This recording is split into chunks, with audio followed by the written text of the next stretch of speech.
Hey, Glenn. Yes, Mike. What song do you think CRAWDADS sing? You know, I've been thinking about this for so long and can only really think of one.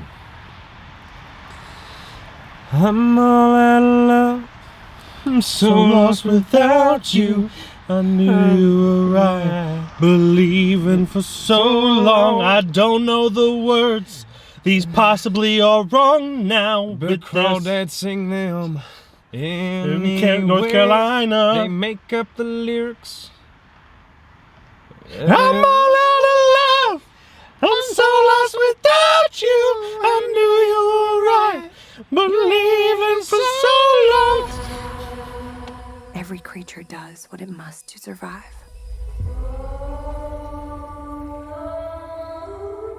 Hello, everybody. Welcome again to Keystone Film Review. We just saw Where, not When, Where the CRAWDADS sing. I keep saying When. It is, yeah, it's a movie that surprisingly is not based on a novel by Nicholas Sparks because it feels like it would be. But written by somebody else, actually. Yes, it is directed by Olivia Newman, written by Lucy Alibar, based on the book by a person who was wanted for questioning in a murder in Zimbabwe.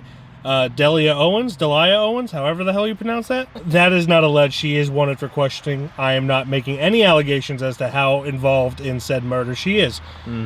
Just thought it was a fun fact, because this movie's about murder. It's one hell of a way to promote your movie. Well, that's all I'm saying. Starring Daisy Edgar Jones, Taylor John Smith, Harris Dickinson, David Strathairn, Michael Hyatt, and also Sterling Macer Jr. Yes, so this week we had a lineup of one of two movies. We either had not When, but Where the CRAWDADS Sing and Paws of Fury.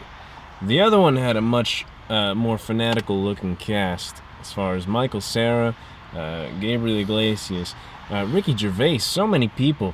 But it was an animated movie about a dog who's trying to learn how to fight samurai style. But they're all animals.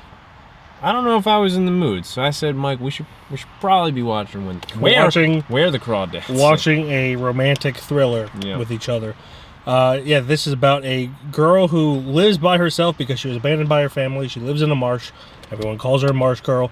And then someone she was romantically involved with dies, and she's the number one suspect. Did she do it? Did she not do it? Who knows? That's what the whole movie's about. Read the book, losers. I didn't read the book. I wouldn't. But I watched the movie. If you are familiar with this channel and my taste and his taste, I can't speak for him.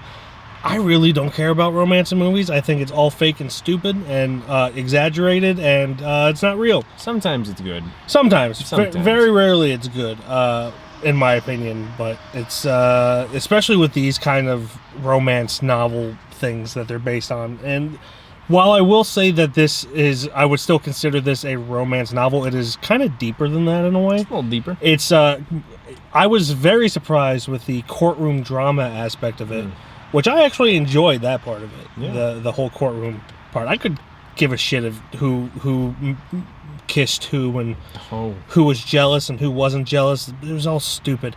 But that courtroom drama part, I actually was surprisingly pleased with. What did you think?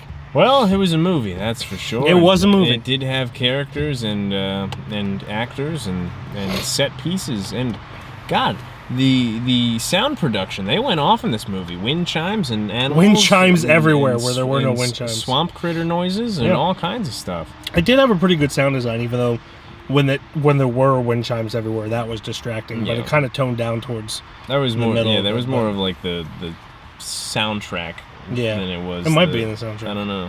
But there was just like wind chimes when they're all just like hanging out by a tree. You're like, where the fuck are those wind chimes coming from? Yeah. But there's like a scene where like the two characters are at night, and like all you hear is just sounds of the swamp going on with birds and chirps and giggly goos from the fish. And that was cool. And CRAWDADS going, I'm all out of love. Just way in the background. You can barely hear them, but they're there. Trust me. I don't know. I didn't mind the movie too much. Like, for the most part, as far as like a romantic thriller goes, you know, it wasn't bad. I wasn't completely left bored. I'm not the target audience necessarily for it. He's not the target audience for it. But I think, for the most part, the thing that drove me away from it the most was really the runtime. At like one point, like an hour and a half through, I'm like, man, we're getting pretty close. This is moving pretty fast.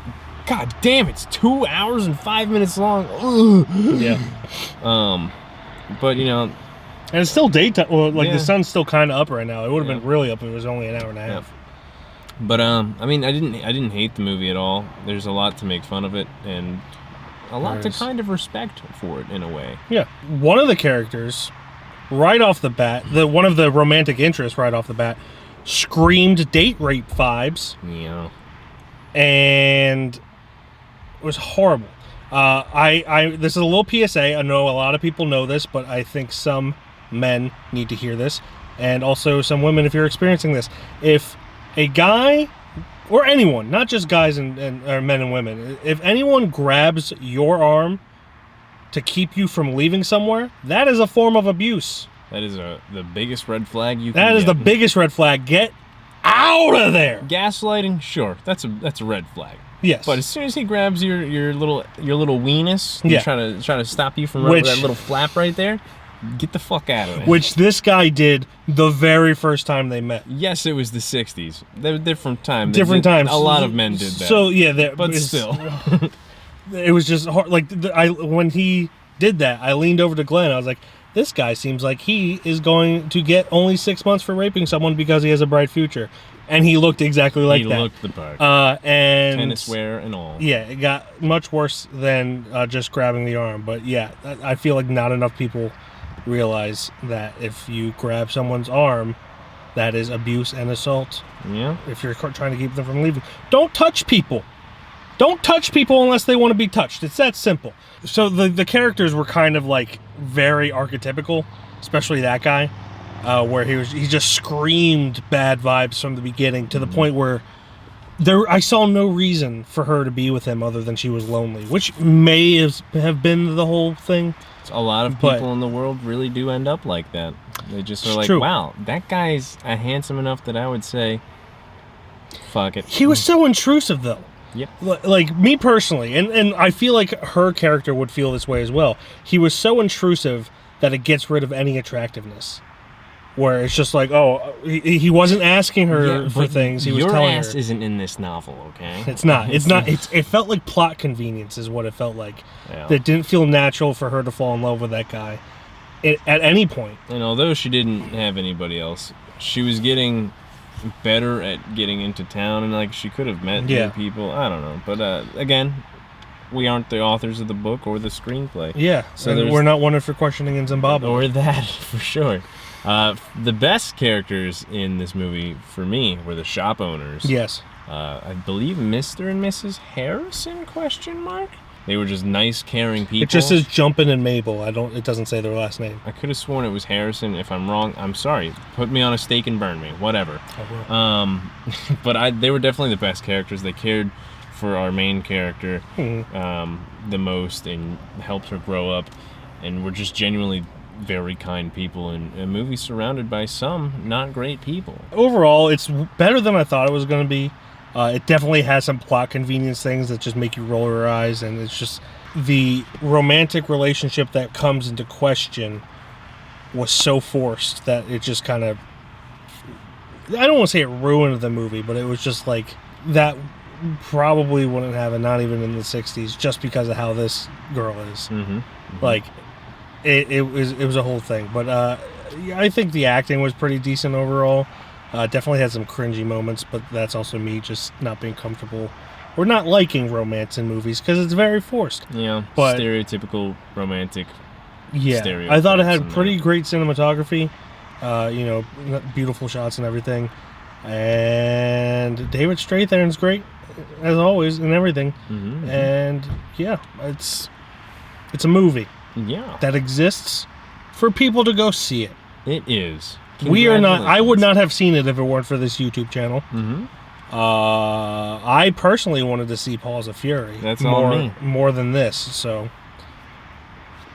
Yeah. I am between a 2.5 and a 3.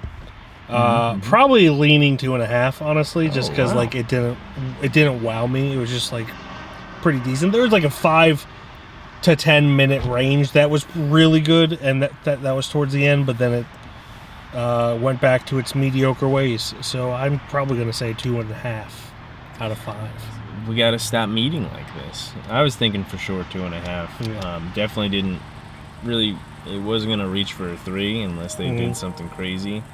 And even the way it ended, it didn't surprise me. I was like, oh, okay. It was a watch. It was a watch. It is a movie that indeed exists, and it's there. It's there for you to watch it if you wish. Bye. If you wish.